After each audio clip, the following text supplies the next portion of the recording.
Salve, salve growers! Nessa série sobre a história e ritualística da ganja, pelo nosso querido Churu Ganja, a gente vai ver um expoente do reggae brasileiro, emergente de Cachoeira, Bahia, com uma voz autêntica que combina o reggae com as tradições culturais. O tema de hoje é Edson Gomes, sua música que aborda temas de resistência e justiça social, refletindo sua jornada pela música brasileira. A fusão de ritmos jamaicanos com a rica cultura afro-brasileira define sua música. No vídeo de hoje a gente vai explorar a vida e obra de Edson Gomes, destacando seu impacto duradouro na cena musical brasileira. Já se inscreve no canal se não for inscrito, deixa aquele like que legaliza e vamos junto! Esse vídeo tem o oferecimento de Ganza Lamps, Grow Power, o seu cultivo na veia. Flower Mind, a nutrição completa e descomplicada. Gorilla Microbes e as micorrizas, o seu cultivo biológico. Suruma Jardinagem para o teu cultivo orgânico.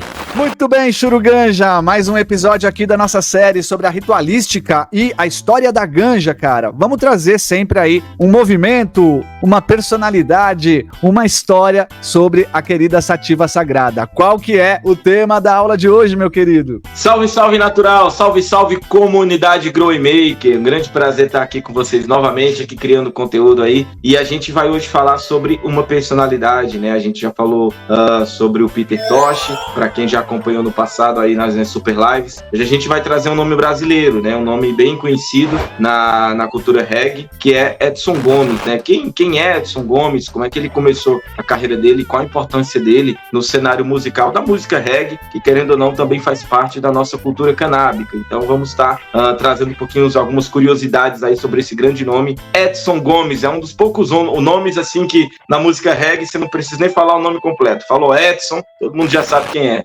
É o Gomes, cara. É isso aí. Resistência reggae, cara. Fala um pouco então, Churu, qual que é o início da carreira, as motivações, né? O que fez com que essa personalidade passasse a ser um grande expoente aí do reggae nacional. Então, o Edson Gomes, né? Ele nasceu no ano de 1955, né? Na cidade de Cachoeira, na Bahia.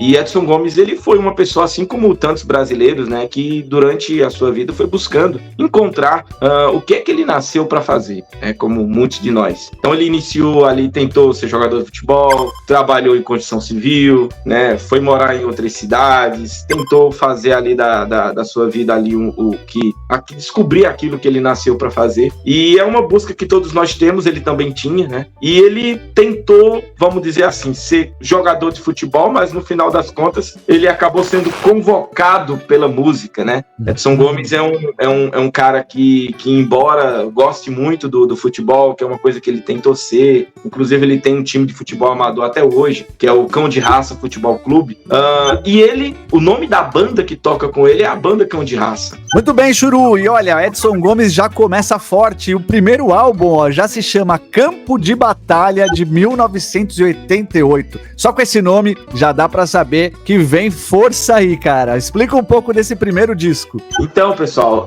então Edson Gomes, ele começou a sua carreira musical, vamos dizer assim, aos 16 anos, né? Ele primeiro tentou cantar em festivais, cantou em escola, tudo que tinha festival de música ele ia, tentava mostrar um pouco do trabalho dele, né? Ele é uma pessoa que no início, a influência musical dele foi formada por alguns artistas, como, por exemplo, Tim Maia, né? Fez parte da formação inicial dele. Agora, como é que a música reggae entrou assim, vamos dizer assim, de cabeça na vida de Edson Gomes, né? Ele conviveu um tempo com um cantor baiano de música reggae, conhecido como Nego Vieira. Nego Vieira foi quem, entre aspas, colocou Edson Gomes no meio da música reggae, né? No período em que Edson Gomes conviveu com esse artista, com Nego Vieira, ele acabou, vamos dizer assim, como ele mesmo já relatou em uma entrevista, né? Era na casa do Nego Vieira e ouvindo Bob Marley o tempo todo, era o tempo todo de Bob Marley. Foi tanto Bob Marley que ele acabou caindo ali, vamos dizer assim, na música reggae, né? E quantos de nós, né? Quantas e quantas pessoas, né? Através de Bob Marley conheceu, né? Essa música maravilhosa e tudo aquilo que ela proporciona, né? Maravilha. Então, em 1982, né? Ele ganhou alguns concursos musicais ali na Bahia, ali ali no interior da Bahia e tudo mais. E ele foi tentar a vida em São Paulo, né? Onde ele trabalhou construção civil e 3 anos depois ele resolveu voltar para a Bahia. Vamos dizer assim, vou para São Paulo, viu que lá em São Paulo não era o lugar dele, que ele tinha que construir a história dele lá na terra dele, né? Lá na Bahia. Então ele retornou para a Bahia e começou a participar, né, de alguns outros festivais, né? Então, quando ele definiu o reggae como sendo seu estilo musical que ele ia realmente trabalhar, né, é que ele lançou o disco Reggae Resistência, né, pela gravadora EMI. Esse disco, né, ele teve como maiores sucessos ali nas suas músicas, né, as músicas Malandrinha, a música Samarina, Sistema do Vampiro. E embora ele em sua carreira ele tenha lançado algumas músicas novas, né, os maiores destaques musicais dele como artista foram em outros discos, né, como o disco Recôncavo, de 1990, o disco Campo de Batalha, de 1992, Resgate Fatal, de 1995 e Acorde, Levante e Lute, de 2001. Né? Esses foram os principais discos de Edson Gomes. E que temas fortes, né? Você vê pela temática do disco em si, você vê que tem luta. E, Churu, a gente acompanha ali, né, uma coisa enraizada na Bahia, né, cara? Salvador, especificamente ali. Então, traz muito essa referência da cultura da Bahia e toda essa questão da música afro ligada ao reggae também. Uma mistura que não podia dar errado, né, cara? Então, Edson Gomes, ele é conhecido pelos amantes da música reggae, né? E dentro da Bahia foi onde ele conseguiu construir ali o seu nome, né? E é como ele costuma falar em uma de suas músicas, né? Mesmo que o rádio não toque, mesmo que a TV não mostre, aqui vamos nós, cantando reggae. Aleluia, já. Seguindo o exemplo, né, de vários artistas de forte apelo popular, mas com pouca presença na mídia, Edson Gomes ele conseguiu conquistar as periferias de Salvador, as pequenas cidades de todo o interior ali da Bahia, né? Muitas cidades de pequeno porte, médio porte, todas conhecem ali o Edson Gomes, mesmo que o rádio não toque, mesmo que a TV não mostre, e o povo nos seus shows cantam as suas músicas ali a plenos pulmões. Que maravilha, né? A força que a música tem como uma atividade ali, né, de trazer as demandas sociais e dar força para movimentos, né? Muito bem, Churu, a gente vê também a influência da cultura Rastafari na música de Edson Gomes, né? Como é que isso se dá? Tem alguma controvérsia nesse sentido, né?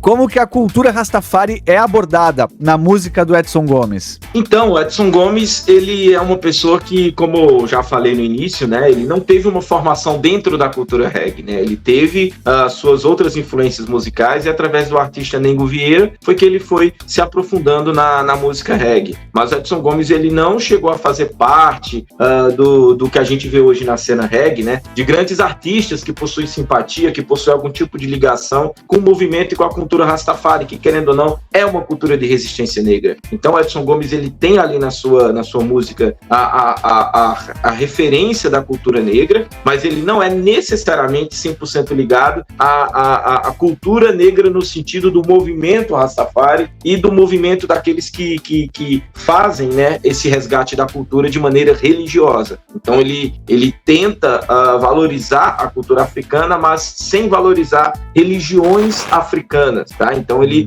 procura se manter separado, porque ele se posiciona como cristão, embora ele já tenha dito em alguns momentos que não frequenta nenhuma religião, mas ele se posiciona como cristão. E só que para você trabalhar com o público da cultura reggae, que é um público que tem em maior ou menor grau ligação com a cultura Rastafari, ele acaba colocando ali em suas letras, né, algumas coisas envolvendo a Jah. Ele tem uma música chamada Louvor a Jah, que se você ouvir essa música, você pensa que ele tá falando da cultura Rastafari, mas ele não tá. Então quando ele fala Jah Rastafari, ele tá na verdade tentando dar uma ressignificação àquelas palavras. Inclusive teve um show que ele falou, olha, louvado seja Jah, mas Jah não é aquele não. Quando ele fala não é aquele não, ele tá de alguma forma tentando se dissociar e chamar o Jah da cultura Rastafari, que é Haile Selassie, em no Jah da cultura judaico-cristã, sendo que são duas coisas diferentes. Mas ele tenta se dissociar do movimento, mas ao mesmo tempo ele não pode abandonar o movimento porque ele depende do público do movimento. Ah, interessante isso, cara. Interessante e faz pensar várias questões, né? Por exemplo, então, a gente vê nas letras dele questões da maconha, outras drogas também, né? Tem essa reflexão. Ele usava maconha?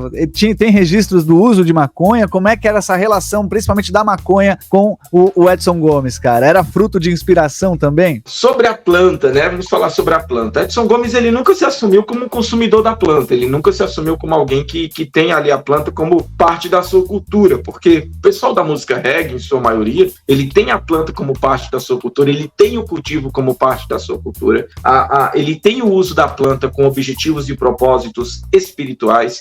É importante a gente entender que o uso da planta dentro de um espectro mais cristão, ele não é aceito, então ele é usado em outras manifestações espirituais.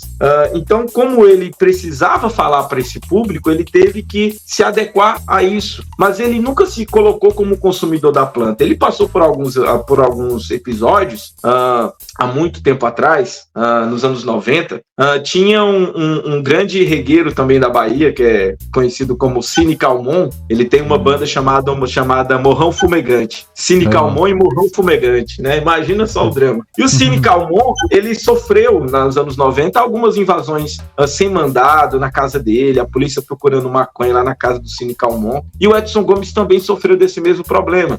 Acharam ganja na casa do Cine Calmon, mas não acharam na casa do Edson Gomes. Do Edson Gomes, olha isso. E ele viu que realmente não tinha, né? Foram lá na casa dele, não acharam nada, né? Ele nunca se colocou como usuário da planta, embora isso não signifique que ele seja uma pessoa que eu sou contra as drogas, não tem necessariamente isso. Até porque o último registro que eu tenho em vídeo dele é ele tomando não vou nem fazer propaganda aqui de um uísque vermelho aí caro que a galera gosta. E ele tava lá, pitando lá, tomando o uísque vermelho lá, né? Porque às vezes acontece muito isso. Você demoniza uma droga, mas outra você fala, pô, essa aqui é top, essa aqui é boa demais, né? Algumas músicas mais novas do Edson Gomes, inclusive, Naturas, ele conta um relato de entre aspas, um ex-presidiário que mudou sua vida, que aceitou Jesus, eu fazia isso, e eu roubava, eu cheirava cocaína, e na letra fala, eu fumava maconha. Então ele colocou a maconha como sendo um conjunto de práticas ruins que uma pessoa que leva uma vida errada faz. E também teve outro show, né, que ele participou, que ele pegou e falou o seguinte, olha, eu quero que vocês saiam daqui com mensagens positivas na cabeça de vocês e não que voltem para casa com a cabeça cheia de maconha, tá? Nossa! Então, ele, depois de um certo tempo, embora ele se segurava mais, dos tempos para cá ele anda falando mesmo, sabe?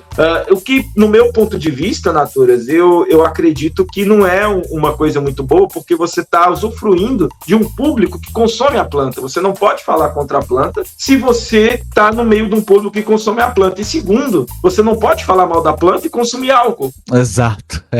Umas contradições você fala mal aí. da planta e consumir álcool que não é medicina? Então, Edson Gomes, a gente tem que olhar ele como a gente tem que olhar todo e qualquer artista. Separar o artista da obra. Entender que não necessariamente o artista vive a obra que ele consegue produzir. Que doideira, né? A gente sempre pensa, regueiro é maconheiro. Olha só, galera, né? Vocês já conheciam essa história de Edson Gomes? O que vocês acham, né? Qual a opinião de vocês sobre essa personalidade do reggae nacional? A gente quer que você deixe aí escrito nos comentários. Enquanto você escreve, eu quero que o Churu faça uma análise final, Churu. Esse personagem é positivo, é negativo para a cena canábica propriamente dita? E qual que é, né? Essa trajetória, essa função de Edson Gomes na cultura nacional, cara?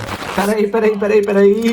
De novo eu aqui interrompendo, mas pra dar um recado muito bacana. Primeiro, se você ainda não deixou o like, essa é a hora. Deixa aquele like que legaliza e eu quero te convidar aí para conhecer a nossa rede de informação e acesso ao autocultivo da cannabis no Brasil. Por aqui na Natural TV você vai encontrar o curso online Master Grower de Cultivo, que vai te dar autonomia para levar o seu jardim da semente até a colheita. O curso também é vitalício e te traz o certificado de cultivo, tão importante para quem está buscando o processo de habeas corpus. E por falar em HC, aqui no canal você também vai encontrar a informação certa que você precisa das documentações e do processo jurídico com o nosso advogado Dr. Thierry. Para você que quer um acompanhamento mais personalizado, temos as turmas de consultoria, um acompanhamento diário e semanal de encontros. E toda a bancada do canal vai te ajudar a montar teu plano de cultivo e tirar todas as suas dúvidas. Todas essas informações você vai encontrar no aplicativo da Ganzá App. E os links estão todos aqui na descrição do vídeo. Vem fazer parte dessa família do autocultivo no Brasil. Bora agora então concluir o tema do vídeo de hoje? Marcha! Eu vejo o Edson Gomes como um cantor muito positivo, eu gosto muito das músicas dele, eu escuto as músicas dele, mas a gente é aquela coisa, né? Sempre separar o artista da obra.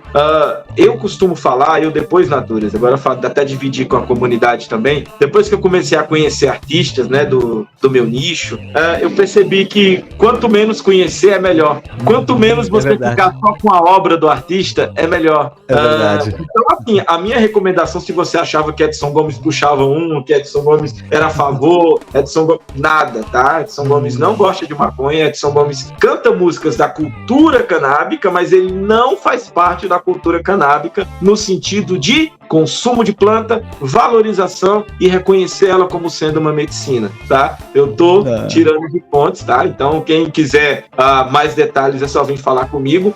E agora, pessoal, eu e o Naturas vamos gravar uma resenha sobre essa aula que vai ficar na área de membros agora para vocês. E vamos saber mais. Quer saber mais? Entra aí na área de membros, vai ter uma resenha legal para você, deschavando um pouco mais aí da opinião do Churu, a nossa também. Então, valeu demais, deixa aquele like que legaliza, se inscreve no canal se não for inscrito, e se você quiser que a gente destrinche qualquer personalidade da cena canábica, traz pra gente aí nos comentários e o Churu prepara mais uma aula do tema pra você. É isso aí, a gente vai ficando por aqui e se vê em outro episódio da História Ritualística da Ganja. Tamo junto!